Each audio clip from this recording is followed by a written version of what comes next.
Yes, BCom part first, EFM paper second, business economics. Business economics का जो अपना paper है, इसके अंतर्गत आज एक नया चैप्टर शुरू करेंगे अपन।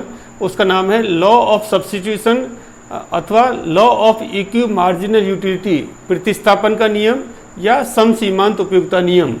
पिछले वीडियो में अपन ने सीमांत उपयोगिता ह्रास नियम का अध्ययन किया था, और सीमांत उपयोगिता ह्रास नियम में हमने पढ़ा था कि व्यक्ति एक ही वस्तु की एक अतिरिक्त इकाई का प्रयोग करने से उसकी जो सीमांत उपयोगिता है वो कम होती चली जाती है। जैसे जैसे वो वस्तुओं की संख्या में वृद्धि करते चला जाता है, आने वाली वस्तु जो इकाई है उससे उपयोगिता हमें कम प्राप्त होती है।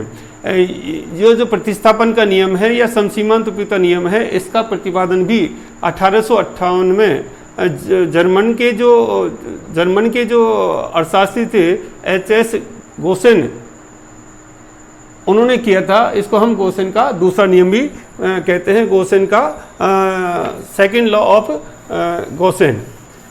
आपको पता है कि पिछला जो पहला नियम था सीमांत उपयोगिता ह्रास नियम, वो भी गोसेन ने ही प्रतिपादित किया था, तो उसको हम कहते हैं गोसेन का पहला नियम। तो कई बार परीक्षा में प्रश्न पूछा जाता है कि गोसेन का प्रथम नियम कौन सा है, तो प्रथम नियम तो आएगा सीमांत उपयोगिता ह्रास नियम, जो पिछले वीडियो में पढ़ा था।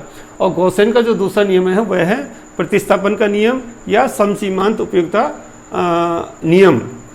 अब जो समसीमांत उपयोगिता नियम है या प्रतिस्थापन का नियम है, यह नियम भी सीमांत उपयोगिता ह्रास नियम पर ही आधारित हैं। व्यक्ति के पास में जो साधन है वो सीमित मात्रा में होते हैं, और प्रत्येक व्यक्ति ये चाहता है कि वो सीमित साधनों से अधिकतम संतुष्टि प्राप्त करे। अब हमारी जो आवश्यकताएं हैं वो अनंत हैं, यानी कि एक से अधिक आवश्यकताएं हमारी होती हैं। तो हम विभिन्न जो आवश्यकताएं हैं उनकी पूर्ति किस प्रकार से करें जिससे कि हमें अधिकतम संतुष्टि प्राप्त हो सके। तो हमारे पास में जो आय के साधन सीमित हैं, उन सीमित साधनों का हम इस प्रकार से प्रयोग करते हैं, विभिन्न वस्तुओं का प्रयोग करते हैं जिनसे कि हमें अधिकतम संतुष्टि प्राप्त हो जाए। तो हम पहला रुपया उसके ऊपर खर्च करेंगे जिससे कि हमें ज़्यादा उपयोगिता प्राप्त होती है। जिस वस्तु का उसका उपभोग करेंगे, फिर उससे कम उपभोग की वस्तु उसका उपभोग करेंगे, यानी कि जो कम उपभोग वाली वस्तु है उसके स्थान पर हम अधिक उपयोगिता देने वाली वस्तु का उपभोग करेंगे। इसलिए इसको हम कहते हैं प्रतिस्थापन का नियम, यानी कि कम उपभोग वाली वस्तु के स्थान पर हम अधिक उपयोग वाली वस्तु का उपभोग करते हैं। तो इसलिए किसको कहते हैं प्रतिस्थापन का नियम। समसीमांत उपयोग का मतलब है कि जो रुपये की जो अंतिम इकाई है उससे प्रत्येक वस्तु जिसका हमने उपभोग कर रहे हैं उसकी सीमांत उपयोगिता सबकी समान हो जाए, तो इसको समसीमांत उपयोगिता के नियम से जानते हैं। क्योंकि इस नियम का जो मुख्य उद्देश्य है या ये नियम जो है वो क्या कहता है, उपभोक्ता को अधिकतम संतुष्टि प्राप्त करने के लिए अपने सीमित साधनों को इस प्रकार व्यय करना चाहिए। यानी कि जो उपभोक्ता है वो अधिकतम संतुष्टि प्राप्त करना चाहता है, तो उसके पास में जो सीमित साधन हैं उसको इस प्रकार से खर्च करना चाहिए कि प्रयोग की जाने वाली विभिन्न वस्तुओं की, यानी कि उसके द्वारा जो प्रयोग की जाने वाली विभिन्न वस्तुएं, एक से अधिक वस्तुएं, 2 हो सकती है, 3 हो सकती हैं, विभिन्न वस्तुओं की अंतिम इकाइयों से प्राप्त सीमांत उपयोगिता समान हो जाए। यानी कि जिन विभिन्न वस्तुओं का जो उपभोग करता है उनसे इकाइयों की जो उसकी जो अंतिम इकाई है उसकी जो प्राप्त सीमांत उपयोगिता है सभी वस्तुओं की समान हो जाए, तो इसको कहते हैं हम समसीमांत उपयोगिता नियम। जैसा कि सीमांत उपयोगिता ह्रास नियम की कुछ अजम्पशन थे, मान्यताएं थे, वैसे भी इसकी भी कुछ मान्यताएं हैं। तो वो सारी मान्यताएं जो सीमांत उपयोगिता ह्रास नियम की हैं वो भी इसकी होंगी, क्योंकि यह नियम भी किसके ऊपर डिपेंड करता है, सीमांत उपयोगिता ह्रास नियम के ऊपर। तो इसमें कुछ और भी विशेष मान्यता है। जैसे पहली है विवेकशील उपभोक्ता, यानी कि जो कंज्यूमर हैं, जो मानव हैं, ये मान के चलते हैं कि वो विवेकशील है और अपने सीमित साधनों को इस प्रकार से खर्च करता है, विवेक को काम में लेकर के खर्च करता है, यानी कि वो एक विवेकशील व्यक्ति की तरह व्यवहार करता है। दूसरा मुद्रा की स्थिर सीमांत उपयोगिता, यानी कि जो मनी है, मुद्रा है, उसकी जो सीमांत उपयोगिता वो इस तरह की, यानी कि मुद्रा जो खर्च करते जाते हैं उससे उसकी सीमांत उपयोगिता कोई असर नहीं पड़ेगा। उपयोगिता की माप संभव, यानी कि जो यूटिलिटी है उसको हम माप कर सकते हैं। स्वतंत्र वस्तु हैं, उपभोक्ता जिन वस्तुओं को उपभोग कर रहा है, 2 से अधिक वस्तु, वो आपस में स्वतंत्र हैं, यानी कि उनमें एक वस्तु के उपभोग से दूसरे वस्तु के उपभोग कोई प्रभाव नहीं पड़ता है। जैसे मान लीजिए कपड़े का उपभोग करता है, चावल का है या चीनी का उपभोग करता है, तो ये वस्तुएं बिल्कुल स्वतंत्र हैं, एक वस्तु दूसरी वस्तु प्रभावित नहीं करती है। ये वस्तु कैसी होनी चाहिए, विभाज्य एवं छोटी वस्तुएं। ये वस्तुएं ऐसी होनी चाहिए जिनको हम छोटे छोटे बांट सकते हैं या छोटी वस्तुएं हैं। सीमित आय, यानी कि उपभोक्ता की जो आय है वो सीमित होनी चाहिए, साधन सीमित होने चाहिए। वस्तु का मूल्य स्थिर, यानी कि जो इस वस्तु का हम उपभोग कर रहे हैं उनकी कीमत में कोई परिवर्तन नहीं होना चाहिए। नो चेंज इन इनकम, रुचि, फैशन, इनमें भी किसी प्रकार का कोई चेंजेस नहीं आना चाहिए, यानी कि जो हैबिट्स हैं, रुचि है, फैशन है या और दूसरी चीज़ें हैं, उनमें किसी प्रकार का परिवर्तन, यानी कि अन्य बातें स्थिर रहने पर ही यह नियम लागू होगा। तो ये बातें यदि रहती हैं तभी ये नियम लागू होगा। जैसे सीमांत उपयुक्त राशि नियम भी अन्य बातें समान रहने पर लागू होता है, तो वैसे ये भी लागू होगा। इसको हम अधिकतम संतुष्टि का नियम भी कहते हैं, क्योंकि इसका मुख्य उद्देश्य क्या होता है, अधिकतम संतुष्टि प्राप्त करना। इसको जो आधुनिक अर्थशास्त्री हैं उसको आय का आवंटन का नियम भी कहते हैं, क्योंकि इसके अंदर क्या करता है कि हमारी जो सीमित साधन है, हमारी जो सीमित आय है, उसको हम इसी प्रकार से एलोकेशन करते हैं कि जो विभिन्न वस्तुओं का हम उपभोग करना चाहते हैं, उन विभिन्न वस्तुओं के उपभोग से उनकी जो अंतिम इकाई है उनकी सीमांत उपयुक्तता समान हो जाए। तो इस नियम को कई नामों से जाना जाता है। परीक्षा में चाहे प्रतिस्थापन का नियम पूछे, चाहे सीमांत उपयुक्तता नियम पूछे, या अनुपातों का नियम पूछे, या मान लीजिए अधिकतम संतुष्टि का नियम, या इसको आय का आवंटन का नियम, ये सारे एक ही हैं। और ये नियम किस पर आधारित है, सीमांत उपयुक्तता ह्रास नियम पर आधारित है। यदि आपको सीमांत उपयुक्तता ह्रास नियम आता है तो इसको भी आप आसानी से कर सकते हैं। अब इसको डिटेल में समझने के लिए हम यहाँ पर एक एग्जाम्पल ले रहे हैं। सपोज करिए एक जो व्यक्ति हैं उसके पास में 10 रुपये की इनकम है, उसके पास में 10 रुपये हैं, उसके पास सीमित साधन है 10 रुपये। अब उसके 3 तरह की वस्तुओं का उपभोग करना चाहता है। एक तो है चावल, कपड़ा और मान लीजिए चीनी। ये 3 वस्तुएं हैं, इनका उपभोग करना चाहता है। अब वस्तु की जो एक इकाई है, 1, 2, 3, 4, 5, 6, 7। पहली वस्तु की इकाई चावल की उपभोग करेगा तो 50 के बराबर उपयुक्तता मिलती है, दूसरे से 40, तीसरे से 30, 20, 10, 5, 0। चावल की एक इकाई से 40, 30, 20, 10, 5, 0, -5। इससे मान लीजिए 30, 25, 20, 15, 10, 5 और 0। ये तो है वस्तु की इकाइयाँ, यानी कि पहली इकाई यदि हम चावल का उपभोग करते हैं तो 40 के बराबर उपयुक्तता मिलती है। दूसरी इकाई का प्रयोग करते चावल का तो 40, तीसरी करते 30, चौथी करते 20, पांचवी करते तो 10, छठी करते 5 और सातवीं करते 2। इसमें क्या है, सीमांत उपयुक्तता नियम लागू हो रहा है कि जैसे जैसे चावल की इकाइयों में हम वृद्धि करते जाते हैं, सीमांत उपयुक्तता कम होती चली जा रही है। ऐसी पहली इकाई यदि कपड़े का उपयोग करते हैं तो 40 के बराबर उपयुक्तता मिलती है। दूसरे कपड़े का उपयोग करते 30, 20, 10, 5, 10, 0 और -5। इसमें भी सीमांत उपयुक्तता घटती हुई जा रही है। अब चीनी की यदि पहली इकाई का उपयोग करते हैं तो 30 के बराबर उपयुक्तता मिलती है, दूसरी करते 25 के बराबर, तीसरी करते 20 के बराबर, 15, 10, इसमें भी सीमांत उपयुक्तता कमती होती चली जा रही है। अब आपके सामने समस्या है कि जो चावल है, कपड़ा है, चीनी, आप तीनों वस्तुओं को उपभोग करना चाहते हैं और आपके पास में 10 रुपये हैं, सीमित आपके साधन है 10 रुपये हैं। अब जो पहला रुपया है वो किसके ऊपर खर्च करेंगे, हम उस वस्तु के ऊपर खर्च करेंगे जिससे कि सीमांत उपयुक्तता सबसे ज़्यादा है।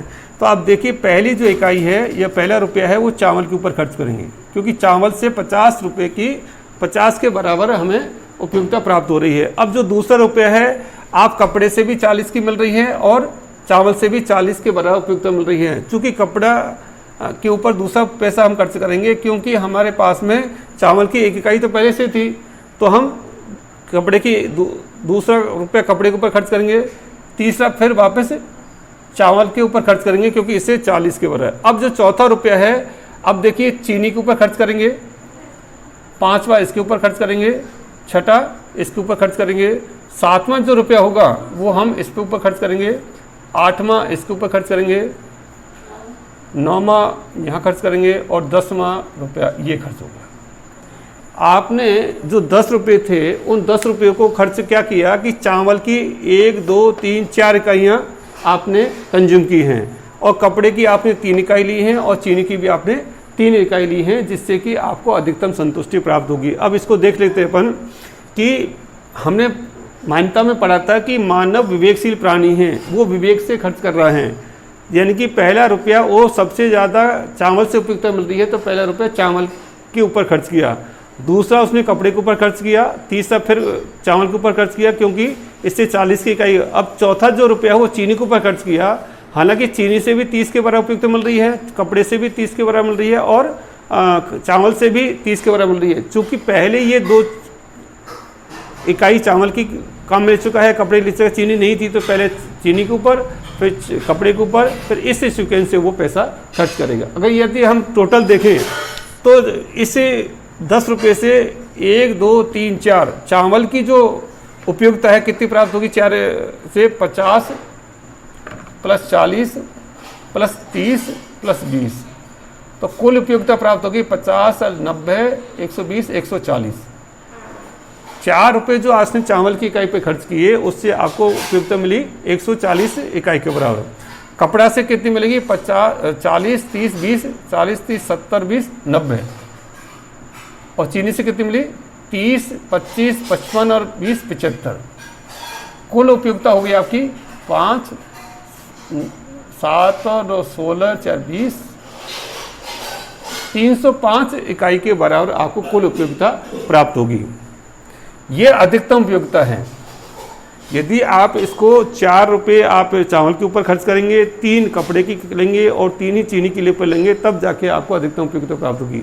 अब इसको यदि हम और किसी ढंग से खर्च करेगा वो, तब उसको इतनी उपयोगिता प्राप्त नहीं होगी। मान लीजिए वो 5 इकाई चावल की खर्च लेना चाहता है और 3 कपड़े की लेना चाहता है और 2 चीनी की लेना चाहता है, तो उसकी कुल उपयोगिता कितनी हो जाएगी? 50 प्लस 40 90 30 120 140 और 10 150 तो इसकी हो जाएंगी, और 3 इसकी कितनी होगी? 90 150 और 90 240 और 55 इसकी रह जाएंगी, तो 295 होंगी, यानी कि इससे कम आएगी। यानी कि हम कैसे भी खर्च कर लें, इस रूप में यदि हम खर्च करेंगे तो उसको अधिकतम संतुष्टि प्राप्त होगी। अगर मान लीजिए चीनी के ऊपर वो 5 रुपये खर्च कर देगा और इसके ऊपर 3 करेगा, इसके ऊपर 2 ही करेगा, तो भी उसको अधिकतम उपयोगिता प्राप्त नहीं होगी। तो इस नियम का जो है क्या है कि प्रतिस्थापन क्या है कि हम कम उपयोग वाली वस्तु के स्थान पर अधिक उपयोग वाली वस्तु का प्रतिस्थापन कर रहे हैं। और सीमांत सम सीमांत उपयोगिता, यानी कि सीमांत उपयोगिता अंतिम जो इकाई खर्च की हमने यहाँ 10 रुपये, उससे प्रत्येक वस्तु की जो अंतिम इकाई है उसकी सीमांत उपयोगिता समान है। अब देखिए चीनी की अंतिम इकाई से 20 की है, कपड़े की अंतिम इकाई से 20 के बराबर है, चावल की अंतिम इकाई से भी 20 के बराबर है, तो ये उपयोगिता क्या हो गई? समान हो गई। सीमांत इसको कहेंगे सम सीमांत उपयोगिता नियम। ये तो हो गया एक एग्जाम्पल के माध्यम से। अब इसी को हम करेंगे किसमें? रेखा चित्र के माध्यम से। तो इसी को आपको एक रेखा चित्र के माध्यम से भी स्पष्ट कर सकते हैं।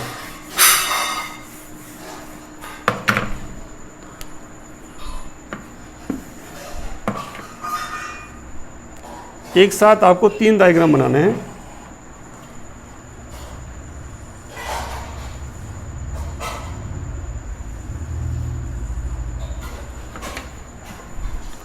हाँ, 10 20 30 40 50 1 2 3 4 5 6 है ना, 10 20 30 40 और ये 50। इससे ऐसे आएगा 10 20 30 40 और ये 50। तो देखिए पहला जो इकाई थी इससे 50 के बराबर उपयुक्त मिल रही थी, इससे 40 के बराबर, इससे 30 के बराबर, इससे 20 के बराबर और इससे 10 के बराबर। ठीक है, इसमें क्या था? ये भी 50 के बराबर,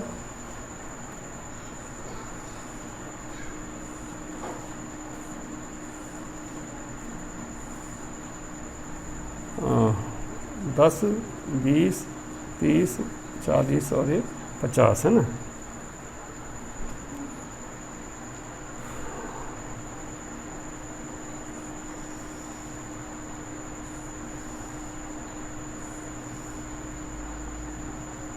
ये 20 है ना, से 25 भी थी।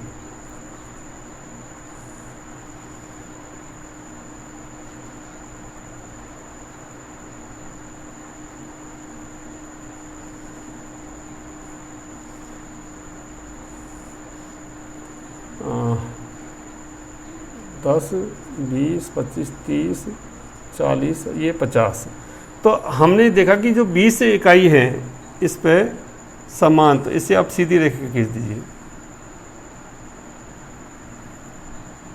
इसमें भी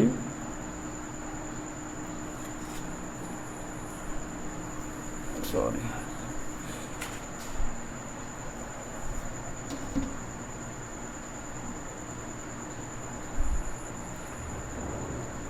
इस 10, 20, 30, 40, तो पहली इकाई से 40 मिल रही थी, इसमें दूसरी से 30 मिल रही थी, तीसरी से 20 मिल रही थी। ये तो डायग्राम यहाँ से इसको 20 वाली को हटा दो ना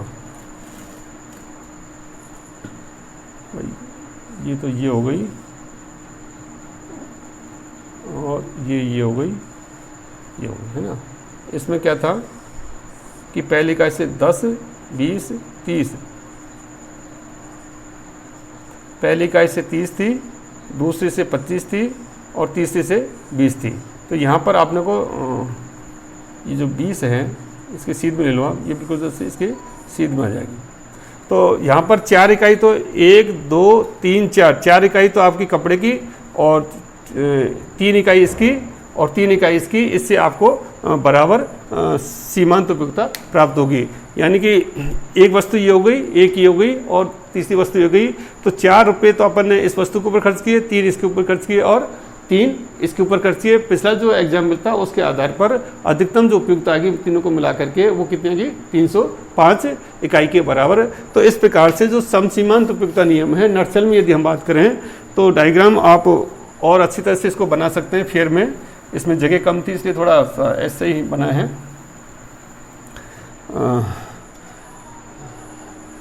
इसकी जो उपयोगिता है, इस नियम की आलोचनाएं भी हैं। तो आलोचनाएं तो हर नियम की क्या होंगी, जो मान्यता हैं वो इसकी आलोचनाएं होती हैं। क्योंकि सामान्यतः आय में सीमित आय में परिवर्तन होता रहता है, रुचि में परिवर्तन होता रहता है, वस्तुओं के मूल्यों में परिवर्तन होता रहता है।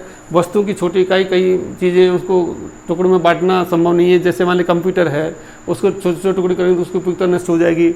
ऐसी बहुत सारी चीज़ें हैं जिनको हम छोटी छोटी इकाई में कन्वर्ट नहीं कर सकते हैं। तो कुछ इसकी आलोचनाएं हैं। आलोचना के अलावा इसकी कुछ उपयोगिताएं भी हैं। इस नियम को हम हर फील्ड में उपयोग कर सकते हैं। उपभोग के क्षेत्र में काम में ले सकते हैं कि मानव एक हर व्यक्ति उपभोक्ता है तो अपनी सीमित साधनों से अधिकतम वस्तुओं को उपभोग करना चाहेगा जिससे अधिकतम संतुष्टि प्राप्त हो सके। उत्पादक है तो उत्पादक भी उत्पादन के जो साधन हैं वो पहले काम में लेगा जो अधिक उपयोगी हैं, और जो कम उपयोगी साधन है उसके स्थान पर अधिक उपयोगी साधन काम में लेगा। विनियोग के क्षेत्र में है, उत्पादन के क्षेत्र में है, यानी कि अर्थव्यवस्था के सभी सेक्टर्स के अंतर्गत ये नियम का काम में लिया जाता है। तो समसीमांत उपयोगिता का जो नटशेल है वो क्या है कि उपभोक्ता को अधिकतम संतुष्टि प्राप्त करने के लिए अपनी सीमित साधनों को इस प्रकार खर्च करना चाहिए कि प्रयोग की जाने वाली विभिन्न वस्तुओं की अंतिम इकाई से प्राप्त सीमांत उपयोगिता समान हो जाए। तो अंतिम जो इकाई है उससे सीमांत उपयोगिता सभी इकाइयों की बराबर हो जाए, इस प्रकार से उनको अपने पैसा खर्च करना चाहिए। धन्यवाद, थैंक यू।